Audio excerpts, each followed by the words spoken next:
Hello, welcome back to Raise the Trident. My name is Jake, and today I am with two guys you already know on the screen. It is Ty, it is Colby from Locked On Mariners. Join me today. We're going to talk a little bit about. I already said I wasn't going to talk about 2025 anymore after the podcast with Jay, but we are going to talk a little bit about that, a little bit on the off-season stuff. But generally, just kind of, just having fun talking about the Mariners a little bit, even though it's a little weird now that the season's over. But before we get into it, of course, have to see Ty, Colby, how are you guys doing today? Doing great. That will be the most optimistic answer that you get out of the two of us, because Colby's going to be like, fine. I'm fine. Well, I'm here with Ty again, so Yeah. I can only be doing so And I'm well. here with you, and I'm still finding a way to be great. I am the brightest part of your day. It'd be a very sad life to live if that was true. If you had met me before you met your wife, you would still be obsessed with me, and you would want to marry me. That's a fact. Okay. I am. Cap. Yeah, there's some. I feel like there's some like kind of deep-seated emotions going on here and feelings going on here that we're Are starting. you to saying touch that we on, should just but- kiss already? I mean, you guys have never been in the same state before, which I don't think has changed since the last time I talked to come here, Colby on Colby. here. But Come here, Colby. I did not give consent for that, so okay. now I'm going to have to talk to David, find out who our HR rep is. Right. Yeah. Well, I mean, I can always cut that out and save Ty, so then you have no claim. But I always I have don't a backup Leave it recording in. going. Leave it in. Leave it in. Leave it in. The people need to see. Yeah. And before we get into the Mariners stuff, I have to say a big. I owe Colby an apology. A week or so ago, I tweeted out like tagging a bunch of people and creators who I had been talking to a lot over the year and getting through the year with, and of course, I very accidentally omitted tagging him in there, and seemed like there's some exception taken. So I wanna be on the record here with my apology to Mr. Colby Patnode on that. Apology not accepted. I Be for better. one, think that Shut that up, was a Ty. great. I think that was great what you did, Jake, and I don't think any apology is owed. Ty's just jealous because the solo show I did is the most watched episode in the history of Locked On Mariners. And so he's clearly trying to take that out on me. I can't help it, Ty. Mm. Yeah, well, and to be fair, like my methodology here was I thought the interview that I had with you was not this calendar year, but I think it was in like January. So I did kind of screw up in that sense, and I don't think I don't think other than the charity stream in June or something have I had you back on the channel. So yeah, that was my methodology here, but at the same time, it's a thought that counts, and Like an excuse to me. yeah, I mean, I'm on the record of having the apology there. So, at the end of the day, Yeah. I feel like I've wiped my slate clean there. That's right, Jake. Make Colby look like the dick. Whatever. It's very whatever you have to tell easy to yourself. accomplish, by the way. Whatever you have to tell yourself to make yourself feel like a good person is fine. But I mean, facts are facts. I just had to get it off so I can actually start sleeping at Yeah. night. So that's kind of where I'm at. That's right. That's right. Yeah. So now I can feel like that. So You can live with yourself. yeah, I can live with myself. So yeah, we're gonna go into the Mariners talk. So the season ended a little over a week ago today, last Monday, of course, with Game 7 of the ALCS. And now that a week has gone by since then, and the win is still, the loss is still fresh, but not in the same way as like talking about it like a day or two afterwards. Where are we feeling as far as just kind of, are we still bitter about how it ended? Are we still frustrated? Like, kind of what's the emotions like now that you reflect back on the season? Would have still been going on now had they, gotten the 8 outs they needed to. So where are we at? Ty, you can start for this. I just realized that you made the name of this room. I'm so locked on right now. Yeah. That is crazy.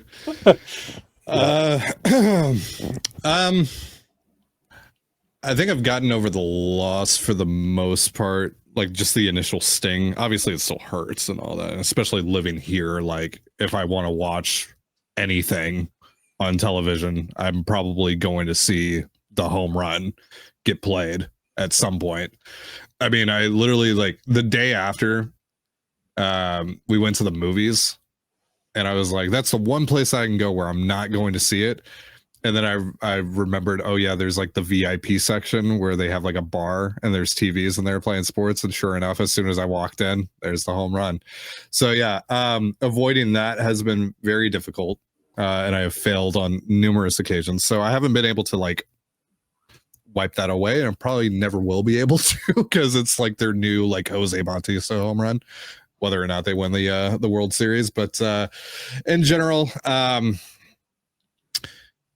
just focus on the off season now. Focus on, how do you take the next step, right? Like where does this team go from here? And trying to be optimistic about it while also, keeping that feeling in the back of my mind of how the last 2 years went after, when they lost in 2022 to the Astros, and thinking like, oh yeah, they're gonna be back, they're gonna win the division in 2023, like this is the start. And then obviously it wasn't, right? So like making sure that I don't take this run for granted, make sure that I don't get like too ahead of myself and go like, well, yeah, they're just going to get back to the ALCS next year, and that's just going to happen. Like there's a lot of work that has to be done. There's a lot of very important conversations for I think all of us to have about this club. And just trying to put the loss in the past and more so try and look at the positives of this year, because there were so many. This was such an incredible year and such an incredible ride this club took us on. Agreed. Go ahead, Colby. Yeah, there it is. There's that face. Yeah. That matters. You failed. Losers. You should get rid of the whole thing. Right. Yeah. So process the loss fine. People don't know this. I bounce back from losses a lot quicker than Ty does. That's a factual statement. People think I'm being hyperbolic. It is not. I was ready to go and, do what we needed to do and do all that. I've already turned the page. It's worth noting that the greatest loss in Mariners history came in Ty's backyard. So he's responsible for it as well. So Colby was rooting against me and therefore the team, by the way. I went 4-0 at playoff games. In playoff games I go to. Colby's never seen a win. Well, Ty, you saw the worst loss in Mariners history, and then you had to watch the next worst loss in Mariners history from your couch because you were too big of a baby to go down to the ballpark and deal with Blue Jay fans. Right. That was the reason. The Canadians were too mean to you. Okay. It had nothing to do with the $2,000 of baseball tickets that I purchased prior to that week. Oh, $2,000 to go to 4 playoff games. I just spent $2,000 to go to 1 World Series game. Okay. So there you go. It's all Ty's fault. But, sure. I processed it. It's fine. It's not fine, but it's fine. Like there's nothing you can do about it, but you still want to hold the people who are responsible, and we're not. At least some people aren't. It's just one of those games where it's just part of your fandom now. And I think any Seahawks fan, Super Bowl 49 is just part of your fandom now, and it's something you're never going to escape. Even if you win another title, or in the Mariners' case, a title, it's still just part of your fandom. It's the Red Sox getting walked off by Aaron Boone in the 11th is just part of their fandom now. And it doesn't mean it can't motivate you as a team and as a franchise. The Red Sox went to the World Series and won it the very next year. So it's just one of those things where, you kind of have to process it. You have to accept it. It stings. Obviously, are there reasons for optimism going forward? Yeah, absolutely there are. Are there reasons for pessimism going forward? Yeah, absolutely there are. That's just kind of the nature of being a self-imposed mid-market baseball team. You do have to walk that fine line between like, look, this is a great year, ton of memorable moments. Like, I don't know, probably 5 of the 10 biggest moments in franchise history all happened in the last 6 weeks. So, you do have to balance that, but you still were 8 out short of the ultimate goal. You still have 1 big drought left to break. Well, technically 2, but they're kind of related. And you have to look at your baseball team, where you're at. And as a fan, you have to think where they can go and where they should go. And you have to wonder if they're going to get there. Because like Ty said, after 2022, I think we all thought that was the start of something. And this was going to be the decade of the Seattle Mariners. And then they fumbled, they tripped at the finish line, and we had to wait 2 more years to get back here. So there's no guarantee you're going to get back. So that part of it stings. But there are a ton of good memories from 2025, and there are tons of reasons for optimism for 2026 and ahead. So you do just kind of have to balance all of that together as you try to get over that loss. But it's part of your fandom now, and a fandom without misery isn't fun. Like, it's boring. It's like being a Bulls fan in the 90s. Who cares? Like, you have no idea what misery is. You're a Bulls fan in the 90s, then you hop to the Lakers in the 2000s. Like, get out of here. You're not a fan. Okay. So if you're not willing to deal with the misery, you don't get the reward of all the fun stuff that happens. And, if that's how you want to watch sports, you can do that. But I just think that sounds terrible. So embrace the misery, embrace the sadness, and get back to work. It's all you really can do. Be ready to go in March of 2026. And some people unplug for the entire winter. Some people are plugged in for the entire winter. Do what you have to do. Just be ready to go next March and be prepared for heartache, because, our Locked On Twins host, Brandon Warren, likes to say you have to enjoy the journey, because the destination sucks for 29 teams. You're probably going to be one of those 29. So you have to enjoy the journey. Otherwise, what's the point? So there's a thing that you mentioned that I want to touch on a bit, or at least expand upon. You said it doesn't seem like people are holding accountable the people who need to be held accountable. Who are you referring to as the people who need to be held accountable? Who do you think, Jake? I mean, I think I know. I think I know, but I don't know if it's the singular person that I do want to talk about. If there's any more than that. Let's be clear about this. The biggest reason the Mariners are not playing tonight is because Dan Wilson is a moron. That's the biggest obstacle. Now, that's not to say that Munoz definitely would have gotten the job done. I don't know. But he's your best pitcher. He's your best available pitcher going up against their best available hitters. He hadn't pitched in a week, basically. These hitters hadn't seen him in like 3 or 4 days. They saw Bizarro like 4 times in this series. It was the simplest decision on earth. A moron could make that decision. And he chose wrong somehow. And I just think if Dan Wilson had never worn a Mariners uniform before, if he was just a guy, people would be screaming for his job right now.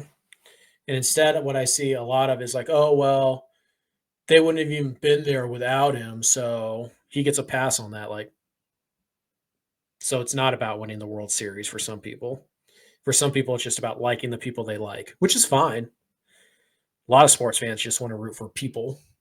They root for the team. And Dan Wilson prevented my team from going to the World Series for the first time ever. I think we should hold him accountable for that.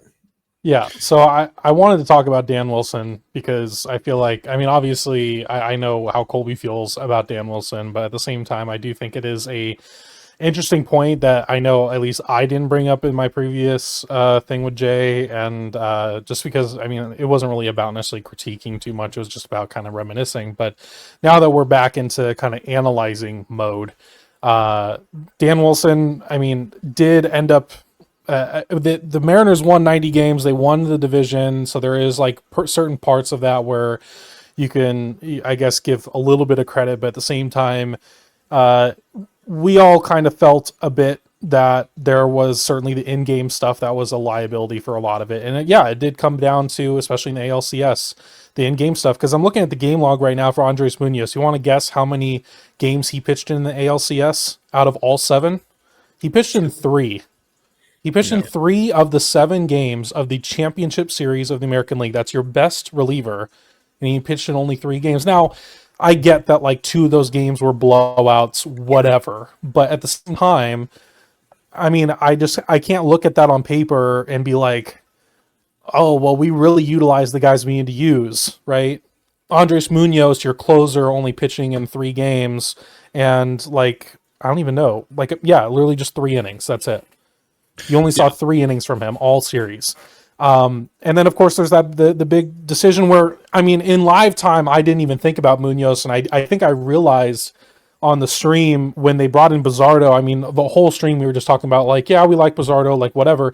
None of us were even thinking about Munoz, and I think the reason why is because it was almost like we were conditioned to only think about Munoz in the 8th or later. And, like, that's not how it should be, but it was like, that's all we've seen all year. So I think all of our minds just went to, he's not even available. Who are you going to in that moment? When, you know, now obviously in hindsight, and not even just in hindsight, but just like, I mean, if you really truly think about it, it just doesn't make a whole lot of sense. I mean, Bizardo's been great, and we've said that a bunch of times. Like, he was a fantastic pitcher, and like, that's not necessarily the problem here. It's not like you went to Caleb Ferguson. It's not like you went to whoever, you know, Luke Jackson. You still went to, you know, a top 3 reliever in your bullpen. I mean, you can interchange, you know, Spire depending on situationally, of course, but ultimately that's what kind of led to your demise. And obviously, and we've all also acknowledged it wasn't the only thing that lost you this series. I mean, I can point to numerous times in Game 6 that they could have capitalized on a lot of runners in scoring position, and that screwed you up. You could have won Game 6. So yeah, like I think we should at the very least acknowledge the fact that like this series really shouldn't have even gotten to a Game 7, and that's not Dan's fault. No. Like Game 6, like they fumbled the bag completely. Like 3 errors, base running mistakes, you know, all the double plays, all that stuff. It was a pitiful effort in a game where you were holding all the cards and you got smoked from the start of the game through the end of the game. You know, going back home up 2-0 and getting dog walked back-to-back nights and only coming away from the home portion of the series with 1 win. Frankly, like, that was embarrassing. Like, we're just being honest about it. Like, that was like how bad you got beat in games 3 and 4 was embarrassing.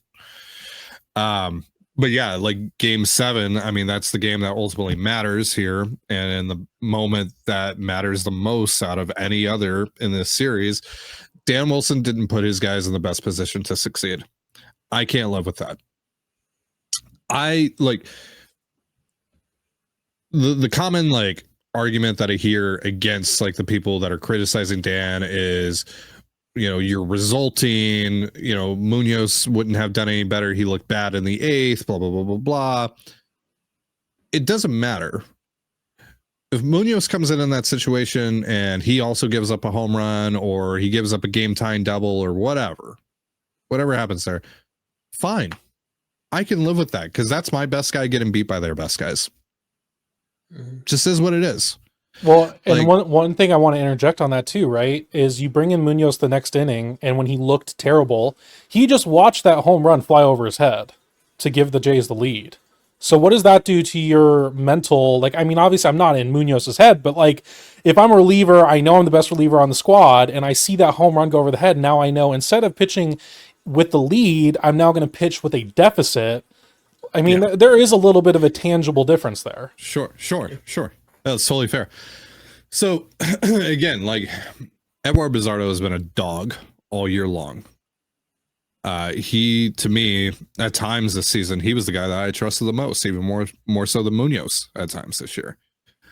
But in that specific situation, where you have one of the best relievers in the entire game, and your most talented reliever, your highest upside reliever available against the top of the Blue Jays lineup for the last time in this entire series, and he's sitting there watching, I can't accept that. Especially because, like, okay, you put in Bizardo, let's say, you know, because people have also said, like, oh, you should have walked Springer. Okay, so you walk Springer, you load the bases. Nathan Lucas has hit into 12 double plays this season, which isn't a lot. It's a fair amount, but it's not a lot. The odds are, even against a guy that hits into a ton of double plays, the odds are you're probably not going to get a double play. So you don't get a double play. So either Lucas ties the game, or at least he drives in one of the runs, or you strike him out. Now Edward Bizardo has to face Vladimir Guerrero Jr. with either the bases loaded or a couple of guys in scoring position, whatever. That's the situation that you wanted to put yourself in. So, like, even if he gets Springer out or they just move past Springer, there's still a lot of issues with that decision to go to Bizzardo instead of Munoz, because again, it's best on best, or it should be best on best for the last time in this entire series for the whole fucking thing. And you didn't put your best guy in that situation, and therefore you didn't put your guys in the best position to succeed. That's the problem. And that's what a manager has to do, right? From an in-game standpoint, right? Because, like, look, do I think Dan is a good manager overall, like in just all the things that you have to be good at as a manager? Probably, because I've been told by so many people that he is, that would know, right? That are there with the club and are around the players. But from just purely an in-game standpoint, we all saw the signs over the course of the year. We all saw the signs. And when it comes to the playoffs, that's ultimately the thing that matters most, is that your manager puts the pieces in the right place. And for the most part, I actually thought he did a pretty good job of that over the course of the postseason. It's just eventually, when we got to the biggest part of the entire run, he shit his pants. Yeah. Yeah. Like, yeah, that's just, it is what it is. And again, like, if Munoz comes in and the same result happens, fine. Yeah. So be it. At the very least, I can live with that. Because at that point, it's the players who made the mistake, not the manager. And like, all I ever want from my manager is to not get in the way. Right? Don't make it about yourself. This isn't a vanity exercise. This isn't, I'm going to put my stamp on this. It is, I'm going to let my best players, as much as I can, dictate the outcome of this game. And he didn't. He left his best player on the bench in that situation. Just left him there. And now he has to pitch the eighth when he's down by a run instead of, trying to save a 2-run lead. And it's like, oh, well, who pitches the ninth? Because Munoz isn't going to go 3 innings. Who cares who pitches the ninth? If you trust Bizzardo there in the 7th, you trust him in the 9th. Like, it is just the same BS management style we have seen from Dan all year. There were times where it looked like he was getting better at it, and then he would just revert right back. Like, this has been an issue all year. I've said several times throughout the year that Dan Wilson's in-game managerial decisions are going to cost this team. I said it on the 2 previews we did of the playoff series. What's your biggest concern about this series? I said Dan Wilson both times, because the man is not equipped in year 1 to handle these high, leverage situations. He's bad at them. Like, objectively, he's terrible at them. We're not even talking about the idiotic bunt he tried earlier in the game in the 2nd inning. Yep. Like, he's bad at this. The players love him, which is great. I mean, it's a big part of it. I don't necessarily need my players to love their manager. I need them to respect him. I need him to, command a room when he has to. And maybe Dan does those things. It sounds like he probably does. But players love him. Is it just because he's a pushover, or is it because they actually think he's good at his job? Like, how are players thinking about Dan Wilson right now? Because while publicly they're going to sit here and say, like, oh, we failed as a team, we did all this, blah, blah, blah. You think players are really, accepting that they got beat without their best guy on the mound?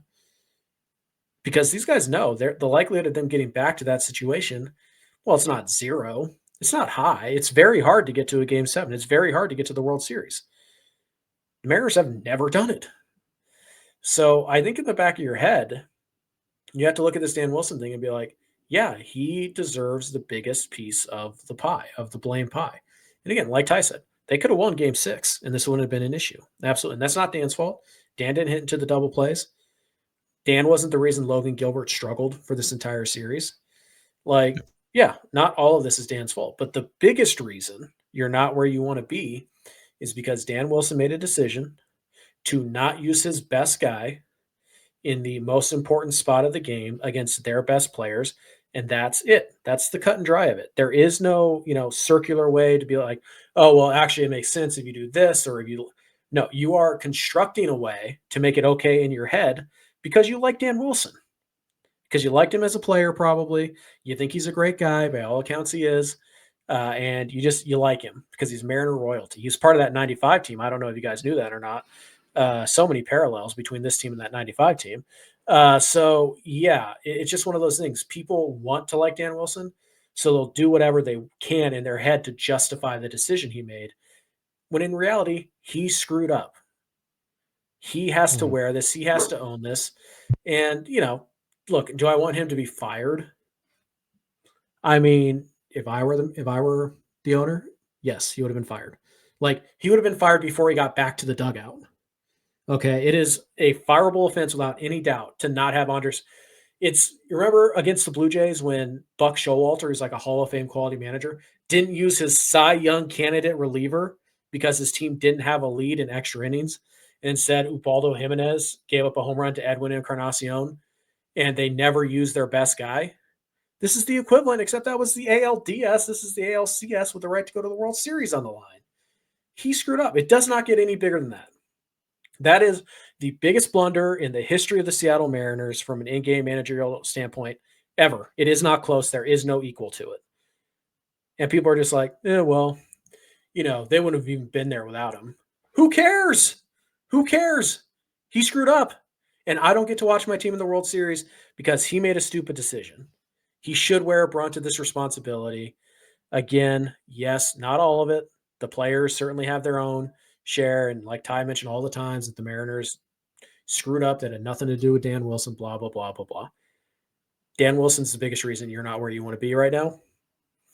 He got in the way of your, you know, crowning moment. He outsmarted himself by doing something the dumbest person in the room would have even thought. And he's going to get away with it. Nobody's going to say anything about it just because they like the guy. He's a good guy. He's first-year manager. He'll definitely get better. Great. So when they win 87 games next year, I can pat myself on the back and be like, oh, Dan Wilson made better managerial decisions this year at least. Who cares? Who cares? It's game 7. So, yeah, I don't respect in-game manager Dan Wilson at all. I think he's objectively bad at it. I think he's one of the worst managers in baseball when it comes to in-game decision stuff, clubhouse stuff, dealing with the media. It's pretty good. So there is a weird trade-off there where it's like, how much do I want in-game decision to matter? For the most part, I don't care all that much, but it's game 7. Like you can't ignore it. So it really is a very weird like discussion to have with Dan Wilson. Do I think he should be fired? I would have fired him. Do I think he will be? No, of course not. Do I think he should be? I don't know. I'm less forgiving than others when it comes to managerial decisions, but like the players like him. So that's a big, you know, point in his favor, and he's going to be the manager next year anyways, whether I like it or not. So I've accepted it, moving on, but I'm never going to forgive Dan Wilson for what he did to me. I deserve it. Screw the players. I deserve to go to the World Series. But no, I'm like, yeah, I will not forget or really forgive. But hopefully Dan wins the World Series next year, and then I don't have to think about it ever again. That'd be incredible. Okay. Yeah. Well, I mean, to be fair, the spirit of why I even wrote down Dan Wilson was also just to talk about like the future of like, you know, the discussion of, oh, well, he probably is going to get better. And a lot of people, you know, said with the Scott service, like he was bad at the start and he got better towards the end and all that. So I guess where's your like confidence level in Dan as far as 2026, probably beyond, depending on, we'll see, I guess. But just like going into the next season, knowing that like, I mean, we all know he's not going to be fired or let go or anything. Kind of where we're at as far as like, what are we looking for in Dan Wilson next year to maybe be like, okay, I'm feeling better about him being at the helm. I would say from an in-game standpoint, not super confident, mostly because like Major League Baseball managers in general suck. Like in-game stuff. Like, I don't know what it is, but it's just like, and you know, I know I'm going to sound super like armchair quarterbacky here, but like seriously, like it just feels like some of these decisions are just so obvious. Like, why aren't you doing this? Like, even watching the World Series game last night, like watching Game 3, like there were things that both John Schneider and Dave Roberts did that I'm like, what? Like, what the fuck? Like, what are you doing? Like, especially like, oh my god, if Dave Roberts actually put in a position player to pitch, in that game. Oh my god. Anyway, so yeah, like the in-game stuff, I don't know, like maybe he gets a little bit better about it, maybe, you know, because this will be their second full season, because we know that like it's a collaborative effort as well with the Mariners coaching staff. It was under Scott, it still is with Dan. That, you know, maybe that they just have bit more chemistry, and now they've kind of been through the shit together, and they've managed, you know, big games together and all that maybe, you know, that leads to some lessons learned and all that. And then just like overall, I mean, like I'm pretty confident, because again, like it seems like the players like him, and it kind of felt like Scott lost the clubhouse eventually, that the players were kind of over it with him and they needed a new voice. And you know, I guess like the only thing that maybe I would be like a little bit concerned about is like, is the honeymoon phase over now? Yeah. With the players, especially now that you've lost in such a brutal way. And again, like he didn't put he didn't put them in the best position to succeed. He didn't go to their best guy, all that. Do players feel bitter about that? Who knows? Maybe they don't. Right. But overall, I think just like given what we do know about Dan, yeah, I feel fine about him next year. Like, I feel like they're in a good enough spot for the things that ultimately matter, especially during the regular season. During the postseason, it's different. Like in-game managing is way more important in the postseason than it is during the regular season. It's not to say that it doesn't matter in the regular season. It does still to a certain degree, especially in big time series like the one that you played in Houston, last month. But yeah, in terms of just like the stuff that like really matters over the course of the regular season, I think he checks off all those boxes from everything that I've heard. Like, again, like we don't know, like we're not there. Like Colby and I, we're not there, so we don't know for a fact, but like, talking to Gary, talking to Aaron, you hear things and all that. Like, it seems like he's done a really, really good job of connecting with these players and getting them to connect with each other and all that. So, hopefully that just continues. Yeah, I would say I'm reasonably optimistic that Dan and Wilson will get better at this, believe it or not, just because it's not hard to get off the ground floor. Marginal, improvements are massive when you're starting at zero. Dan Wilson's kind of starting at zero. But I feel like we did start to see him get a little bit better throughout the regular season, and that's why how he managed that Game 7 was so weird. It just felt like a complete reversal back to April, and like, no, that's not what you need. But Dan certainly managed this thing with a eye on the big picture. In terms of managing bullpen usage and stuff like that all season. Did it bite him a little bit? Maybe. The whole idea of never using Munoz before the 9th in the regular season. I'm not saying you have to do it every single night. Like Scott overdid it, particularly later in his tenure there with like using Munoz for 6 outs to get a save in March. Like, okay, that's overkill a little bit, but for Scott or for Dan to never do it in year one, that's a little weird. The bunting needs to stop, not less. It needs to stop. It's bad. They suck at it. But I'm actually reasonably optimistic. I think Dan will learn from this mistake that he made, and I do think that just naturally managers get better. I did not like Scott's service either in year 1, 2, or 3, and eventually I thought he was a pretty good manager. I thought he was really solid. So actually, I'm not super worried about Dan, like Ty said, especially in the regular season. I think he's got the right temperament. I think he has the right skill set for what I want from a manager overall in the regular season.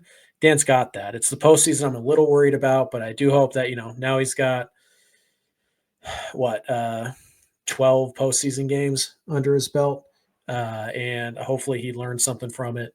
And hopefully the front office will help him out by giving him, to be polite, an idiot-proof bullpen next October. Hopefully, if the Mariners are playing in it, so that there's really not a wrong lever to pull. Although they could have had the best bullpen on planet Earth, and not going to Munoz in that situation still would have been stupid. So, but yeah, we'll see how it goes. But I do think overall, temperament-wise, clubhouse-wise, I think he is totally fine in the regular season, and I'm fine with that. And I am reasonably optimistic that he will get better at the in-game stuff, which should make him a better postseason manager, which is really where you want your manager to be good is in the postseason. Yeah. To go back to your first question that started all this, Chick, about like just how we feel about, the series and Game 7 and all that. While I am definitely bitter about Dan's decision, and that's like the ultimate, like most recent reason that you're not playing today, I'm more so bitter about the rotation being as bad as it was. Like, I'm more bitter about their pivot from Jan Duran being Caleb fucking Ferguson. Like, I'm more bitter about those things, right? I'm more bitter about Game 6 of the ALCS and how they just shit their pants with a great opportunity. Like, I'm bitter about those things more so than anything else. Like, again, like going back to the rotation, all we heard about was get this rotation to the playoffs, and just see what happens. And then you got the rotation to the playoffs, and frankly, they were the biggest reason that you didn't get to where you wanted to go. Like, Logan Gilbert was terrible. George Kirby was inconsistent at best. Bryce Miller, the fact that Bryce Miller was your best starter in the postseason, like after being by far your worst starter this year, not named Logan Evans or Emerson Hancock. Need to make that distinction. But like that's a problem. And obviously a big part of that is like Wu gets hurt, but also like the fact that Brian Wu wound up being the best guy and the guy that you trusted the most in this rotation for a guy that had blown past his career high in innings, a guy that's already had Tommy John surgery twice. Like, that's also a big problem, right? Like, you needed Logan Gilbert to be better than he was. And I know that he was probably dealing with something over the course of the year and all that. And, I do want to give him the benefit of the doubt, and that's in that regard. But still, like, you needed better from him. You needed better from George at times, like specifically in Game 3. So that's what I'm disappointed and most bitter about, frankly.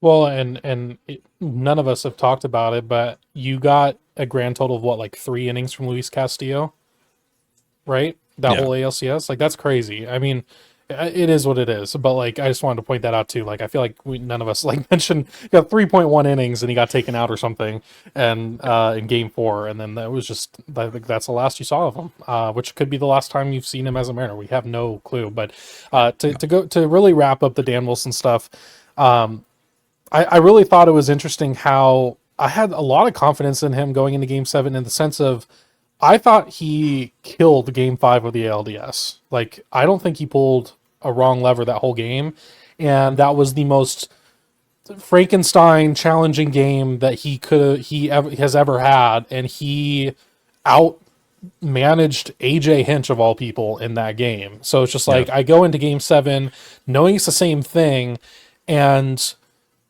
it's kind of similar to what Colby said. Like, it just felt like so much different the way that Game 7 ALCS was managed to Game 5 of the ALDS. You were willing to get people out as soon as possible. You're willing to pull triggers on any guy at any time.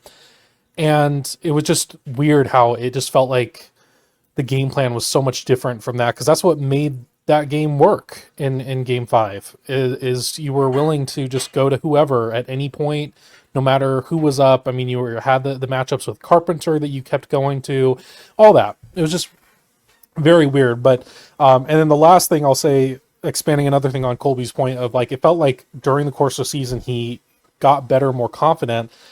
I kind of noticed in like, I don't remember when it was. I don't know if it was May or June. I don't know if you guys ever saw, like, after they would win a game, like him and Manny Acta had a very specific like handshake they started doing where they would like shake and then they'd like yell or whatever. And I even remember in a broadcast, the broadcast mentioning that at some point. I don't remember what it was for or exactly what they said, but they would kind of put a little bit of emphasis on like that. And for me, it felt kind of like, the first few months, he was still new. I mean, he was only a manager for, the last month or so of 2024. And so this is his first full year, and the first few months still kind of felt rigid and kind of like, just trying to get your feet under you type of thing.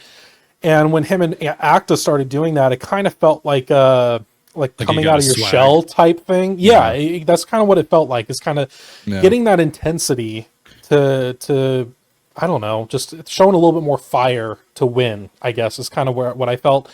I mean, ultimately, maybe it doesn't mean anything, but at the same time, I felt like I noticed that as like a tangible difference in how I felt about the team and about Dan, and specifically just felt like we were getting more, like winning meant more at that point. I would say to your point that like the thing that I really didn't like about Dan at first was how passive he came across. Yeah, that's what. Especially when they would get fucking boned on some calls, and he wouldn't say anything. Yeah, and then he would pick weird spots to get upset. He would get ejected on like strikes that were called strikes. Yeah, and it was like, what do you like? Like there were so many times where you could have justifiably gotten tossed, but you pick that moment, like that's like what? So there was stuff like that where I just kind of felt like, I don't know, he just seems awkward doing this job. It felt awkward the first couple months. Yeah. Yep. I did feel like I felt like maybe the losing or like the road trip, you know, to Tampa and all that kind of gave him a little bit of an edge. I don't know if maybe it was like Lou coming in and talking with him or what, or that's just like, you know, losing just finally kind of kicked him in the ass or whatever. But like, it kind of felt like that finally gave him an edge, and you started to see like more emotion out of him. Yeah. So, yeah. But yeah, for the first few months, yeah, it did seem like he was like uncomfortable being like a manager. Taking a quick break from this video to remind you to please subscribe to the channel. It's free and it helps me out a lot. We are on the road to 1K right now. Hopefully we can get there by the end of the year. I would appreciate it a lot. You can also like the video as well and comment down below. I'd love to hear from you. And if you want to take your support to the next level, you can become a member of the Raise the Trident channel. For only a couple dollars a month, you can join the Grand Salami tier, get some exclusive content, get day early uploads on most content as well. I'd appreciate that. But let's get back to the video. Just to wrap the 2025 season a bow as well, what will you remember most about the 2025 season? It could be obviously multiple things, but what are some of either the moments or just specific aspects of 2025 that you'll always remember? Colby? Yeah, there are only two answers. You know, we talked about this on Locked On. There are only two. And it's Cal Raleigh, just all of it. And it's Dan Wilson. That's what the 2025 season will be remembered for. Cal Raleigh's incredible run, the home run derby, the 65 homers, hopefully an American League MVP. That'll be the thing that gets talked about more than anything else. And then, boy, remember when Dan Wilson went to Bizardo instead of Munoz? Like, that's what the conversation will be in 10 years. You know, when all the other stuff kind of gets forgotten or kind of gets less important, it's going to be, man, Cal Raleigh that year was incredible. And boy, Dan Wilson really screwed up at the end there. That's what it's going to be. That is how this goes. You know, when you look at the 2014 Seahawks, what do people talk about? To play at the 1 yard line. That's what that entire season was defined by. Marshawn Lynch had his best year ever. And the decision to pass on you know, 3rd and goal from the 1 or 2nd and goal from the 1. That got intercepted, and that's how you lost that game. That's what that entire season became about. Nobody remembers anything else that happened. So Leo Rivas's hit kind of gets put on the wayside, and Polo walking it off in the 15th and beating Scooble twice in 5 days. And yeah, that'll all be there in the background. But ultimately, the 2025 season is about two names. It's Cal Raleigh and it's Dan Wilson. And that's just the way sports work. So I think that's what it is. You know, it's those two are the biggest storylines. And again, there's lots of big hits. We talked about this. Like, so many big moments in this franchise's history happened in just the last 6 weeks, 7 weeks. But 10 years from now, how will we remember 2025? Cal Raleigh and Dan Wilson. Yeah. Immediately, like, obviously those two things, but also Julio having a very good postseason. I know everyone hyper focuses on his last at bat, whatever, blah, blah, blah, blah. But like Julio was dictating the tone of Game 7 to start it, right? Hits the leadoff double, hits the home run his next time up.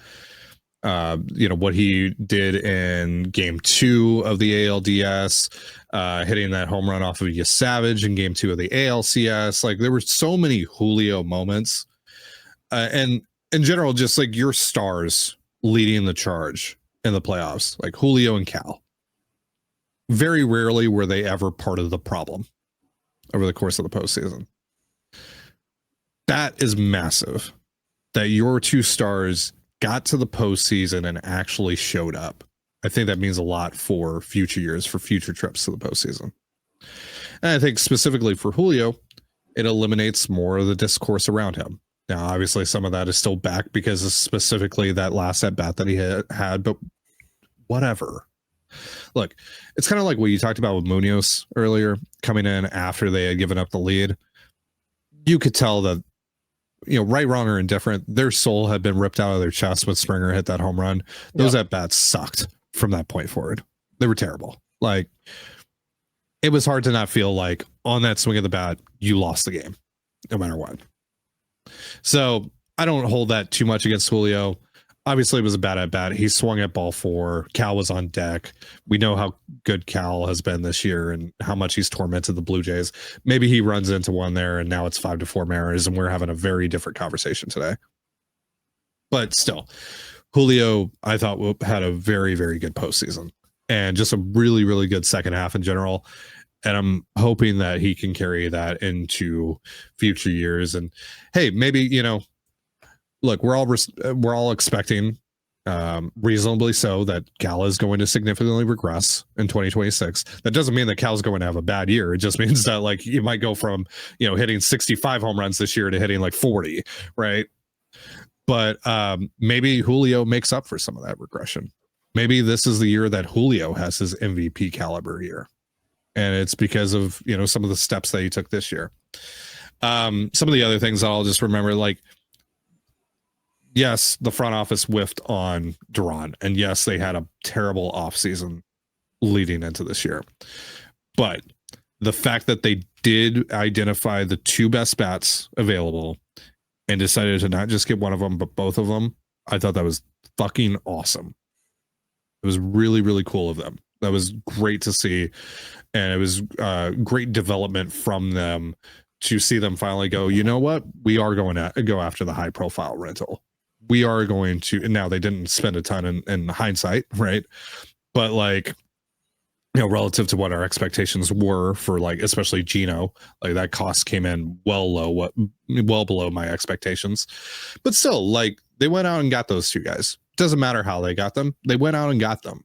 They overcame all the other teams that were trying to get them, and they got them, both of them. And they both played huge roles in the run that you went on. Naylor far more than Gino, but still. Gino obviously had a bigger impact for other reasons, right? That are not just on field. And then he wound up having one of the best hits in Mariners history. And I think that's a very nice way for his time in Seattle to end, probably. So I'll remember that. And, I'll remember the amazing year that Brian Wu had, especially that streak where it was 25 starts in a row where he went 6+ and gave up 3 or fewer runs. Like, that was insane. Like, Brian Wu developed into a legitimate number 1 this year. Maybe not an ace, like an ace, like how we view like Paul Skeens and Tarek Skubal, but he was a number 1 this year. That was awesome. And that was a guy that, we all know his story, was terrible in college and had the 2 surgeries, and, they end up making some tweaks, and all of a sudden now he's this guy. Like, it's incredible. It's incredible. So that, and then obviously, last but not least, Donnie Barrels' two home run game in Chicago. Yeah. And Rowdy's grand slam in Toronto. I remember. Yep. Yeah. And Miles Mastrobuoni's home run into the Crawford boxes. Yep. So some would say those 3 moments, the biggest moments of the entire season for the Seattle Mariners. Some would say. Yeah. Some being me, Ty and Gonzalez. Yeah. Yeah. I think for me, it comes down to you had to say whatever to get the eye roll. But yeah, I mean, I think for me, it just came down to, and a lot of it goes down to the postseason run, of course. I mean, the regular season had a lot of awesome moments, and, like being able to see Cal tie and break the catcher record in person, I'll always remember that moment. But for me, the postseason run, I think the reason it was stuck is going to stick with me so long is it reminds me of exactly why I became a fan of this team and the time when I became a fan. Because, I've said it before, like it was the 2022 playoff run where I was trying to figure out, okay, what's going on with the Seattle Mariners? And hey, they're in the wild card round. Let's watch those games and kind of see what this team's about. And we know how that went. And don't want to talk about the DS necessarily, but it was just one of those times where the reason I even latched onto the team was because of how much I saw it meant to the fans of the Seattle Mariners, and seeing how much it meant to them to see this team finally make the playoffs and play meaningful baseball in October. And this playoff run really kind of made me feel that same, like it kind of brought me back to that time as well, just seeing what it meant. And you got to play outside of making the World Series, you got to play the max amount of games possible at T-Mobile Park in the environment that was.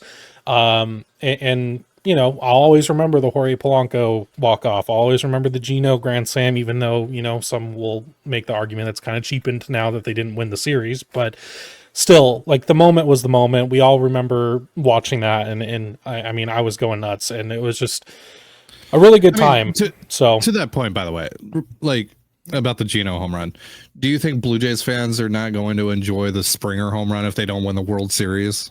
Like, yeah, I think for me, it's just I'm going to remember the emotions I felt when those moments happened, right? Like, it's not often that you get legitimately emotional about what happens in baseball. It's such a long season, especially in the regular season. I mean, it's hard to be that emotionally invested where, like, just any moment in the regular season just like makes you just feel just the intensity of emotions that you feel during the playoffs. And it's like I had multiple moments where it just kind of all came to a head, and a lot of it too, and I've said it before, it's just like I think being able to share that with a lot of the people that I've talked to in the space, and just all the content creators here that have been lifelong fans, and seeing what those meant for them, like honestly, the group chat, one of the big group chats we're a part of, that like right after game 5, after the walk-off, and seeing how everyone was kind of like just so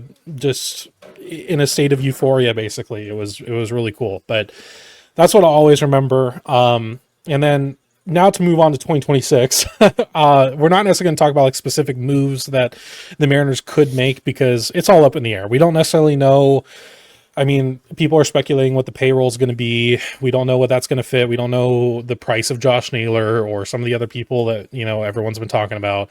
For me, the question really just is, what is the confidence level going into the offseason and the 2026 season? Because as Colby mentioned very early on in the podcast, like, I think what a lot of Mariner fans are going to be scared of is, are we just going to do 2022 again, where then you take a big step back and you miss out on the playoffs next year?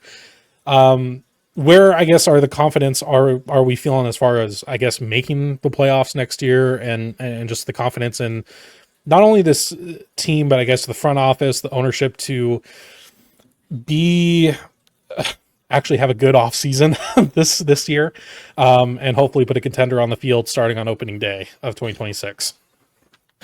I'm very much in wait and see mode, like I'll believe it when I see it. Like, oh yeah, you're, like Stanton said in his letter to the fans, like, there's work to be done to get to the World Series. The work starts out, blah, blah, blah, blah. Okay, cool, whatever. If you do it, great. If you don't do it, then we're going to hold you the fuck accountable. I would say this real quick about like the Stanton comments.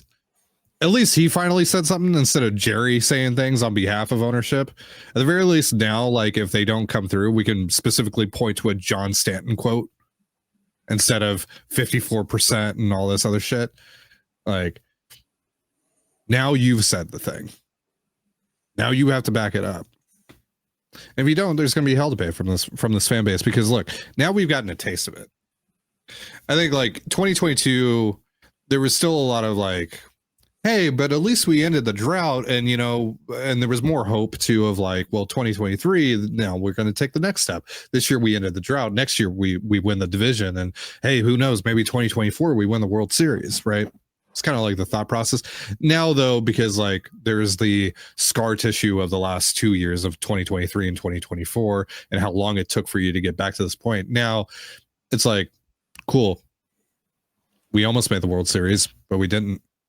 And like winning the division was cool and all that, and like getting to the ALCS, that was cool and whatever. But like, we want to win a fucking World Series. Like, you need to follow through on that. You need to put us in the best position to be able to do that. And it all starts with ownership. Ownership, though, like has continuously let us down, has continuously failed us as a fan base. So until they switch course, I'm just going to assume that they're going to do it again. I know that's not like the fun thing to say here, but like that's just how I feel about it. I will say this, that over the course of the season, we did get little like nibbles of support from ownership for the front office. Like, they did extend Cal. They did sign off on extending Cal. They did allow the front office to, basically light $3 million on fire with Leody Taveras to take that shot. Didn't work out. Again, they basically lit $3 million on fire, which obviously that's not a lot of money at all in the grand scheme of things. But that's also something that they typically haven't done. They haven't been willing to do. They haven't been willing to take a shot like that. And then, again, they went out. They got the two best bats at the deadline, both of which were rentals, both of which were high-profile rentals, something that they had consistently avoided in the past. And so there's like little differences in how they've operated over the last year that makes me hopeful. That's a sign of a bigger gesture to come this offseason from ownership. So there is like that part in the back of my mind that's like, hopefully we're seeing a shift here, and hopefully ownership saw the revenue that they raked in during the postseason, and they go, oh yeah, we actually want to do that again. And like, look at all the money that we just missed out on because we didn't win Game 7 and we didn't go to the World Series. Like, look at all the World Series revenue we could possibly make. Like, I'm hoping that that's the lesson that they've learned here. And I'm hoping that the lesson that the front office has learned here is like, fuck club control, frankly. Like, obviously you don't want to do anything that fucks up your 5-year, 10-year outlook. Like, you don't want to do anything that just sends you down a path of being the Rockies for the next decade, just for 1 to 2 shots at a World Series. But you're in a position now where you need to get aggressive, where the most important year is the current one, where the most important year now for the Mariners is 2026. What can we do within our power to get to the World Series? What can we do to build a roster that is capable of not just beating the American League teams, of beating the fucking Dodgers if we get there to the finish line? How do we do that? That should be priority number 1, nothing else. So, again, I'll believe it when I see it. I'm hoping that there are some lessons here that they've learned with this season, and how, like, hey, taking some shots like you did at the deadline really panned out, and look where it got you, and look at all the extra revenue you raked in as a result of that. But we'll see. I have zero confidence in ownership in particular. And because you don't have any confidence in ownership, there's a trickle down effect. It makes it a little hard to have confidence in the front office, because there's only so much you can do as a front office when you don't have the backing of your ownership group. And, particularly if you look at the Mariners, they haven't been shy at all about telling people they're a draft, develop, and trade team. That's what they want to do. That's how they want to build. Cool. What happens when nobody trades in the offseason? Because last winter we saw that. Very few trades. There were 2 big ones. and Tucker and Crochet, but there just weren't a lot of 2-3 win players that got moved for, prospects last winter. It didn't happen. And Jerry and Justin talked about it. Like, boy, the trade market did not materialize like we had hoped. Okay, well, that's going to happen again this winter. How are you supposed to get better if you're not going to spend more money? Like, it's a very difficult thing. And at that point now, we're making more Geno Suarez trades. We're just salary dumping guys that can help us because we have to do the bare minimum to try and improve the squad. And that's how you end up in the situation you were in last year. And that's how you end up in the situation you were, in 2023. Like, ownership, Jerry comes out and says, oh, well, we're going to be at least where we ended this year at the beginning of next year, and then maybe more. It's like, cool. Jerry's also said that, a couple times. And then all of a sudden we hear like, oh, well, Jerry actually has less money than he was promised, 2 weeks ago by ownership. So, ownership has pulled the rug out from under the front office several times in this contention window. There's no reason they wouldn't do it again. So, like Ty said, you hope they learn some lessons and you hope they see how much money they can make by spending a little bit more money. But until they do, why on earth would I believe a single word they say? Like, John Stanton's playing a PR game until he opens up his checkbook and pays dudes. And not just, it's not just, re-signing Josh Naylor or re-signing Jorge Polanco. Like, cool, that's nice. Obviously, you should do stuff like that. But you got to be willing to go out and get guys from outside your organization who can help you too. Like, this team, as constructed last year, or this 2025, was not good enough to win the World Series. They didn't. They weren't. So you need to be better than you were last year. And obviously, some things will happen in your advantage to make that happen. Like, your starting pitching hopefully will be healthier and better than it was this year. You hope that some of the young guys pop and all that, but also guys are going to regress. Guys are going to get hurt. Like, you can't just assume that if you bring back the same roster, you're going to get the same results. It doesn't work that way. You have to go out and you have to spend, capital. And if the trade market is not available to them, and that's the preferred route they would like to go, then they have to be willing to attack the free agent market. And do I think that John Stanton will open up his checkbook enough to sign free agents if the Mariners can't go out and trade for these, ARB 2 guys who are making $10 million below their market value? If those guys aren't available again this winter, I don't see how they get better. So it's a really difficult thing. And I know a lot of people were pretty excited about the 165 figure and how it's like, wow, I mean, that's like $30 million. And it's like, that sounds great until you realize they don't have a first baseman, a second baseman, a third baseman, a DH, a backup catcher. There are 3 guys short in the bullpen. They might need a new starting pitcher. Like, that's not going to go that far, especially when you're planning on giving Josh Naylor $20 million, we think, roughly. Like, that's going to dry up real quick. And so now you're at this point where it's like, okay, well, now we have to trade Luis Castillo, and we have to probably take a lot less than we should to either move more of the salary off, or we have to trade Luis Castillo for a player who's making a little bit less money. And now I have to go and find a starting pitcher to replace Luis Castillo. It's going to cost the same amount of money as if I just keep Castillo. So it's very difficult for this team to get markedly better without using free agency, and not just to re-sign their own guys. Unless the trade market goes back to what it was before last year in the winter. Totally possible. We don't know. Every year's a new year. But like, if the Teoscar Hernandez types aren't available, if the Jorge Polanco types aren't available, which they largely were not last year, you're in trouble without spending some serious money, more than $166 million. And so if that trade market is open, I trust the front office to make good deals, sound deals, make decent trades. I mean, who's the last Mariner prospect they gave up that really stings? Is it Freddie Peralta 8 years ago? Like, they don't really do that. They don't make terrible trades. They make trades that don't work. They don't make terrible trades. They really haven't in a long time. But if that is not available to them, if that option is not afforded to them because the market is what the market is, John Stanton's got to cut checks. Otherwise, you're going to go into next year probably about as good as you were this year, if that, and everybody else is going to get better. And so by nature, that makes you worse. So I don't trust ownership at all, which makes it really hard to trust the front office. Put up the money or shut up. Your letter was nice. I guess some people bought it, but no, I'm not trusting you for a single second because you said, oh, you guys deserve this. and yet you've done nothing to prove that you're going to give it to us. So I don't buy it. I whatever.